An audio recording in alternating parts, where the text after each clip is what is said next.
അംജദ് ഖാൻ, മമ്മൂട്ടി, റഹ്മാൻ, അങ്ങനെയല്ല ഞാൻ പറഞ്ഞത്. നല്ലവരായിട്ട് ജീവിക്കുന്നവരുടെ കുറച്ച് പേര് മോശമുണ്ട്. നാട്ടുകാർ വർത്തന്മാരും ഈ വർത്തന്മാരെ നാട്ടുകാരും അങ്ങനത്തെ ഒരു അവസ്ഥ. ഇവൻ ചെയ്യാത്ത ട്രെയിൻ കയറാകുമ്പോൾ ഗവൺമെന്റ് ചെയ്യാൻ പറ്റും. വേറൊന്നുമല്ല, നമ്മൾക്ക് ഒരു ഗവൺമെന്റിനെ കുറ്റപ്പെടുത്തിയപ്പോൾ അവര് മോശമായി. അപ്പൊ പ്രതിപക്ഷം അങ്ങനെ പറഞ്ഞു എല്ലാവരും കൂടി കൂടുകയും ചെയ്യും. അസാധ്യമെന്ന് കരുതുന്നത് ഇനി സാധ്യമാകും. ഹാട്രിയിലൂടെ ഹാട്രി ട്രാൻസ്പ്ലാന്റ് ആൻഡ് PRP ക്ലിനിക്. ഒരു ഈസ്റ്റർ കഴിഞ്ഞ് ഇപ്പൊ നമ്മുടെ ഈദ് മുബാറക് അല്ലേ, അത് കഴിഞ്ഞ് പിന്നെ അതിനുശേഷം ഇനി വിഷു വരുന്നു. അപ്പൊ ആഘോഷിക്കാൻ എല്ലാവർക്കും താല്പര്യമുണ്ട്. സാമ്പത്തികമായിട്ട് എല്ലാവരും വലിയ പരാധീനതകളിലാണ്. പെൻഷൻ ആയിട്ടില്ല ഇനി. ഞാൻ നമ്മുടെ പ്രായപൂർത്തി പോയി. ഞങ്ങളൊക്കെ ചെറുപ്പക്കാര് അങ്ങനെ പ്രശ്നങ്ങളെന്ന് പറയാനായിട്ടൊന്നുമില്ല. എല്ലാവരുടെ ഒരു ആഘോഷിക്കുക, ഇല്ലാത്തൊരു ആഘോഷിക്കണ്ട. അപ്പൊ ഇവിടെ കൂടുതൽ നടത്തുന്ന മറ്റുള്ളവർ വന്നിട്ടാണ് ഇതൊക്കെ ആഘോഷിക്കണത്. ഞങ്ങളൊക്കെ നേരത്തെ വീട്ടിൽ കയറും. ഇപ്പൊ നാട്ടുകാർ വർത്തന്മാരും ഈ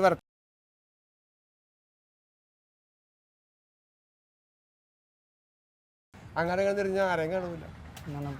പണി ഉണ്ടായിട്ട് പണിയല്ല, പണി അവരെല്ലാരും വീട്ടിൽ പോയി ഞങ്ങൾ പോയി. ഇവരെന്ന് പറഞ്ഞാൽ രാവുമ്പോഴാണ് കറങ്ങി കിടക്കുന്നത്. അവർക്ക് ഈ പണ്ടത്തൊക്കെ ഞാനൊക്കെ ഒരു 10-35 വർഷം ബോംബെയിലുണ്ടായിരുന്നപ്പോൾ ആ അവസ്ഥയാണ് ഇപ്പോൾ ഇവിടെ. അത് നമ്മ ഇങ്ങോട്ട് പോയിട്ട് നമ്മളങ്ങോട്ട് പോയി. ഞാനെപ്പോഴും ഇവിടെ മറൈൻ റോയിൽ, ബ്രോഡ്വേയിൽ, മാർക്കറ്റിൽ ഇവിടെ എല്ലായിടത്തും ഉണ്ട്. എൻ്റെ വീടിൻ്റെ പുറത്ത് തന്നെ. അപ്പോൾ ആഘോഷം നടക്കട്ടെ, നമ്മളെല്ലാം ആഘോഷിക്കണം. അപ്പോൾ ഞാനിപ്പോൾ അവിടെ ആയിരുന്നെങ്കിൽ ഈ വിഷുവൊക്കെ അവിടെ ഈ മറ്റേ നോർത്ത് ഇന്ത്യൻസിനൊക്കെ വേറൊരു ആഘോഷങ്ങളൊക്കെയാണ്.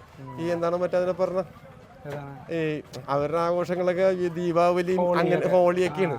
അപ്പൊ എന്താ പറയുക, നമ്മൾക്ക് ഒരു ഷർട്ട് ഇട്ട് നടക്കുന്ന സമയത്ത് വരെ തെളിച്ചിട്ട് പോയി നമുക്ക് തലക്കണക്ക് എന്ത് പാടാണ്. ഇവിടെ ആണെങ്കിൽ പിടി ഇവിടുന്ന് വെച്ചാൽ മതി.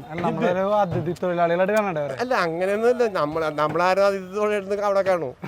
ഇവിടെ കുറെ പിച്ചക്കാർ വന്നിട്ട് ആന്ധ്രക്കാരുണ്ട്, തമിഴ്നാട്ടുകാരുണ്ട്, കർണാടകക്കാരുണ്ട്. നമ്മൾ അവിടെ ചെന്ന് പറഞ്ഞെങ്കിൽ എപ്പാ വലിച്ചെറിഞ്ഞപ്പോൾ കളഞ്ഞെന്ന് വെച്ചാൽ മതി. ഭരത്തന്മാർക്ക് വളരാൻ പറ്റിയ മണ്ണ് ഈ കൊച്ചി. പക്ഷേ സ്വന്തം നാട്ടുകാർക്ക് പറ്റുന്നില്ല.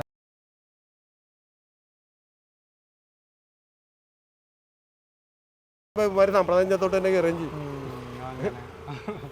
അപ്പോഴാണ് ഈ മറ്റേ ഈ പുലിമുരുങ്ങനൊക്കെ ആയിട്ട് നമ്മൾ ഇറങ്ങണത്. അപ്പൊ കാരണം അവര് പറഞ്ഞു അവിടെ ഏൽപ്പിച്ചിരുന്നെങ്കിൽ അവനൊക്കെ വെറുതെ വിടുമെന്ന് പറഞ്ഞു. അപ്പൊ നമ്മൾ തന്നെ അങ്ങോട്ട് കൈകാര്യം ചെയ്യണമെന്ന് പറഞ്ഞു. കുറെ ആൾക്കാരെ കൈകാര്യം ചെയ്യേണ്ട കാലങ്ങളൊക്കെ കഴിഞ്ഞു പോയി. അല്ല, ഇഷ്ടംമാരെ പ്രശ്നങ്ങളുണ്ട്. നമ്മൾ അതിന്റെ അവിടേക്ക് പോയി നിനക്കെന്ത് കാര്യം ചോദിക്കും. ചെയ്യുന്നവനല്ല, ചെയ്യണവൻ പുണ്യകളൻ, കാണണവൻ പാപിയാണ്.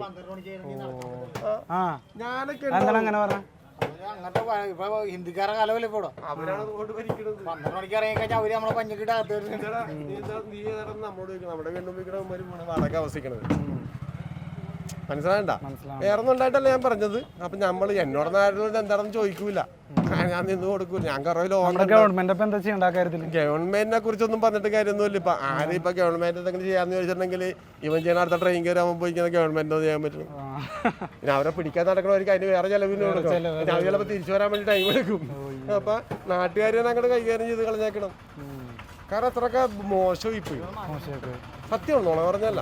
നമ്മളിവിടെ ഉണ്ട്. നമ്മൾക്ക് എന്നോട് നേരിട്ട് എന്താണെന്ന് ചോദിക്കൂല, അറിയാൻ സമയം കൊടുക്കുകയുമില്ല. ഞാനൊക്കെ ഇറങ്ങി നടക്കണം. ഞാനൊരു ബാച്ചിലർ അറിയിക്കും. നമുക്കത് പേടിയില്ല. ഞാനാകും പോലാണ്ടൊക്കെ ഇറങ്ങി നടക്കുന്നതാണ്. നിങ്ങൾ ഏതാണ് ചാനല്? Crime online. എന്ന് പറഞ്ഞെങ്കിൽ അല്ല, വേറൊന്നുമല്ല.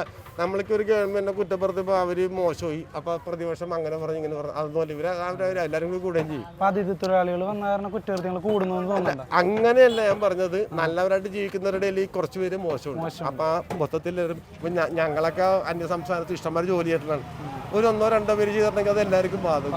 അതാണ് സംഭവം. ശ്രദ്ധിക്കാന്നാണ് പറയണത്. അല്ല, ഇവിടെ എന്താണ് മയക്കുമരുന്ന് കച്ചവടം, ഈക്കുമരുന്ന് വെച്ചോളും, രാവില്ല പകലില്ല, അങ്ങനെയുള്ള ഒത്തിരി ബുദ്ധിമുട്ടുകളുണ്ട്. പെൺവാണിപ്പുണ്ട്. ഇതൊന്നും ആരും കാണുന്നില്ല. കണ്ടാലും ആരും മുന്നണമില്ല. മനസ്സിലാകണ്ട. ഇപ്പൊ സത്യമല്ലേ. ഇപ്പൊ ഞാൻ പറഞ്ഞിട്ട് പോയിട്ട് ഇപ്പൊ നാളെ ഇപ്പൊ ഇവിടെ ചെന്ന് തനിക്കിട്ടൊരു ഉപദ്രവം തുടങ്ങി താന്തി. ഇപ്പൊ ഞാനാണെങ്കിലും ഇവിടെ ഞാൻ ഇവിടെ കൂടെ എനിക്ക് അവനറിയാം, അവൻ എന്നെ അറിയാം. അപ്പൊ നമ്മുടെ ഇതിനെ അടുക്കൂല. അവർക്കൊരു പേടിയില്ലാണ്ടായെന്നാണ് പറയണത്. അല്ല, അങ്ങനെ പേടിയൊന്നും ഒറ്റ കിടക്കൂല. കൂട്ടം കൂടി കിടക്കുള്ളൂ. ഞാൻ ഒറ്റക്ക് കിടക്കണത്. എനിക്ക് എൻ്റെ ഒന്നുമില്ല. അല്ല, ഞാനുണ്ടല്ലോ. ഞാൻ എൻ്റെ അമ്മ സത്യം, ഞാൻ മരിച്ചിട്ട് 8 വർഷം നമ്മൾ. അപ്പൊ ഞാൻ നമ്മളതെന്നുള്ള പറഞ്ഞല്ല. എനിക്കാ പേടിയില്ല. പിന്നെ ചെയ്യേണ്ടത് ഈ പോലീസ് തന്നെ പറഞ്ഞാൽ ഒരു കാര്യം പറഞ്ഞെങ്കിൽ അവരവരുടെ കൊടുക്കേണ്ടവരെ കൊടുത്ത് അവരുടെ അടുത്ത് കയറിക്കുന്ന അവർ സേഫായി. എന്തൊക്കെ അനുഭവങ്ങളുണ്ട്. ചെയ്ത ഒത്തിരി ബലാത്സംഗവും കൊലപാതകവും നടത്തിയപ്പോൾ അവരുടെ അടുത്ത് കഴിഞ്ഞാൽ കസ്റ്റഡിയിലായി. നമ്മുടെ നാട്ടിലെ സിസ്റ്റം എന്തെങ്കിലും മാറ്റണം എന്ന് തോന്നുന്നുണ്ട്. സിസ്റ്റം എന്ത് മാറ്റിയാലും ഇത് ഇനിയിപ്പോൾ ഞാൻ കണ്ട ബോംബെ അല്ല 88-ല്. ആ ബോംബെ എന്നൊക്കെ പറഞ്ഞാൽ യാദൃശ്യമായിട്ട് എല്ലാവരും അവിടെ ട്രെയിനിൽ കയറി പോകും, ബസ്സിൽ കയറി പോകും, അങ്ങോട്ട് പോകണം ഇങ്ങോട്ട്. ഇതെന്ന് പറഞ്ഞാൽ ഇവിടെ എല്ലാവരും ഉണ്ടെങ്കിലും ഈ ഏത് സ്ഥലത്ത് നോക്കിയാലും ഇവരുണ്ടാവും. അതൊരു തൊഴിലാണ്. ഈ എന്താ അത് നല്ല കാര്യമല്ല, അവർക്ക് ഒരു കുടുംബം ജീവിക്കാനാണ്. പക്ഷേ എന്താ വെച്ചാൽ ഇവർ ചെയ്തിട്ട് അടുത്ത ട്രെയിനിൽ കയറിയപ്പോൾ ഫ്ലൈറ്റിനാണ് അവർ പോകുന്നത്, എന്നിട്ട് ഇവരെ പിടിക്കാൻ അങ്ങനെ നടക്കുന്നത്. അപ്പോൾ ഇത് ചെയ്യാതിരിക്കാൻ നമ്മുടെ ആൾക്കാരാണ് ഏറ്റവും ശ്രദ്ധിക്കേണ്ടത്. നമ്മളാണ് അവസരം ഉണ്ടാക്കി കൊടുത്തത്. സത്യം ഇല്ലേ? അതുകൊണ്ട് എല്ലാവരും മോശമാണെന്നല്ല ഞാൻ പറഞ്ഞത്, സത്യമല്ലേ അത്? ആ കാരണം എന്ന് പറഞ്ഞാൽ ഒത്തിരി പേരായിട്ട് നമ്മൾക്ക് ബന്ധമുണ്ട്, അവരൊന്നും ഇങ്ങനെ മോശമല്ല. സത്യമല്ലേ? അത് പറയുമ്പോൾ അവർ കൂടി മോശമായി. ഓക്കെ ഓക്കെ ഓക്കെ ഏട്ടാ, ശരി. അപ്പോൾ താങ്ക് യു.